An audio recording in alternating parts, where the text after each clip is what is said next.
ज्या प्रकारे आम्ही काही बघितलं काही दिवस पूर्वी काही सिने अभिनेत्यांना नोटीस देण्यात आली, कारण ते एक इलायची ब्रँडचा प्रसार करतात जे सरोगेटेड ॲड आहे गुटखा ब्रँड आणि पान मसाला ब्रँडचा. हा नोटीस देण्यात थोडा उशीर झाला का तुम्हाला वाटतं? असा खूप उशीर झाला असं म्हणता येणार नाही, पण डेफिनेटली याचा अगोदर आपण देऊ शकलो असतो, कारण हा कायदा 2011चा आहे आणि ॲडव्हर्टाईजच्या बाबतीत रेग्युलेशन 2018मध्ये आलेलं आहेत आणि त्याचं इम्प्लिमेंटेशन जुलै 2019पासून चालू झालेलं आहे.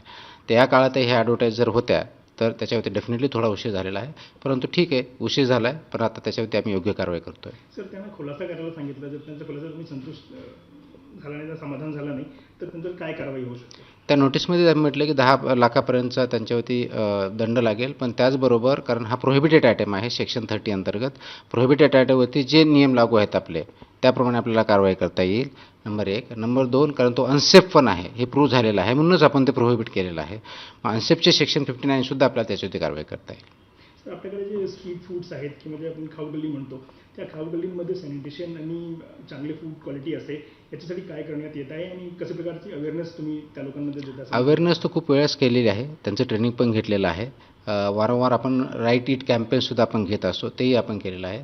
पण तिथून पुढे अवेअरनेस बरोबरच सर्वात महत्त्वाचं ॲक्शन घेणार आहोत, इन्स्पेक्शन करणार आहोत आणि पुढच्या काही दिवसामध्ये त्याचा आपला परिणाम दिसेल. सर, शाळांच्या विषयी जे आपण आदेश काढला होता त्या आदेशाचं तंतोतंत पालन होत दिसत नाही आहे, कारण की इनहाऊस जे इटरीज आहेत स्कूल्स आणि कॉलेजेसची, त्याच्यामध्ये अजूनही अनसेफ फूड त्यांना मिळतो आहे.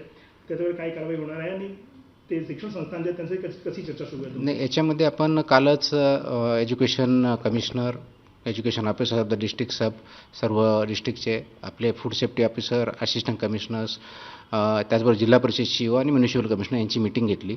याच्यातून त्याच्यामधल्या ज्या कारवाई करायची, काम करायचे ते सांगितलं आहे आणि पुढच्या 8-10 दिवसामध्ये हा पिक्चर पूर्णपणे चेंज झालेला असेल. काही ठिकाणी होत नाही हे खरं आहे, पण ते पुढच्या 8-10 दिवसामध्ये कम्प्लायन्स होतील. त्याचबरोबर हे बघावं लागेल, खूप शाळांनी त्यांचे मेनू पण चेंज केलेले आहेत, त्यांचं इम्प्लिमेंटेशन सुमोटो चालू आहे आणि स्कूल्स आणि पेरेंट्स दोनांकडून खूप चांगल्या प्रकारचा प्रतिसाद आहे. जे काही कम्प्लायन्सेस 10-20% होत नाहीत ते आपल्या पुढच्या काळात झालेले दिसतील. असं ज्या प्रकारे मी बघितलं की काही दिवस पूर्वी काही औषध कंपन्यांवर कारवाई झाली होती, त्यांचं असं म्हणणं आहे की एकतर्फी कारवाई करण्यात आली, त्यांना त्यांचा पक्ष आणि बाजू मांडायला औषध त्यांना दिली नाही, अत्यंत हे जे बोलत आहेत चुकीचं बोलत आहेत, कारण आपण पूर्णपणे ड्रग अँड कॉस्मेटिक ॲक्ट 1940 आणि त्याच्या अंतर्गत रूल्स याच्यानुसारच कारवाई करतो. आपण जे रिकॉल ऑर्डर केल्या होत्या, कारण त्याच्यामध्ये मिसलिडिंग होतं आणि ते प्रॉडक्ट लायसन्स केलेलं आहे FDA गुजरातकडनं. ते FDA गुजरातकडून आम्ही त्यांचे काय लायसन्स दिले होते, कोणते दिले होते हे मागितलेलं आहे. त्यांच्याकडून आल्यानंतर पुढची कारवाई करता येईल. ज्यांची कारवाई केली ते डेफिनेटली आपण नियमानुसार केलेली आहे आणि प्रोसेस फॉलो करून केलेली आहे. सर, पुण्याची गुरु नानक स्वीट्सबद्दल जे कालचा आदेश आहे त्याचं तुम्ही काय म्हणाल?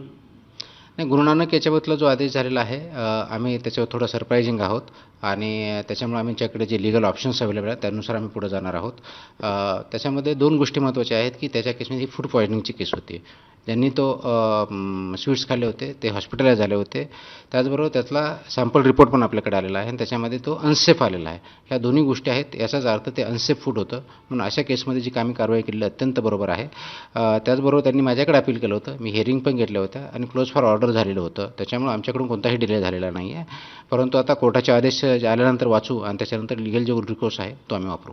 सर, बाजू मांडायला कुठे कमी पडले तर हायकोर्टाला तुम्हाला वाटतं? आता ते त्याच्यावरती बरंच आमचं काही डिस्कशन इंटरने पण झालेलं आहे आणि त्याच्यावरती आम्ही बाजू मांडायला आमच्या लेवलकडून हायकोर्टामध्ये जर कमी पडला असो ते डेफिनेटली रेक्टिफाय करणं गरजेचं आहे. ह्या सगळ्या गोष्टीचा विचार केला जात आहे. सर, एक शेवटचा प्रश्न, जशा प्रकारे समर्थन तुम्हाला भेटतं आहे लोकांकडनं, राजकारण्यांकडनं, सरकारकडनं, कसं वाटतं तुम्हाला की हे केवढं गरजेचं आहे की एवढं महत्त्वाचं काम? मला वाटतं हे अत्यंत गरजेचं आहे. हा समर्थन माझ्यासाठी नको आहे, हा समर्थन जो पाहिजे सेफ फूड आणि सेफ ड्रग्ससाठी पाहिजे, आपल्या भवितव्यासाठी पाहिजे.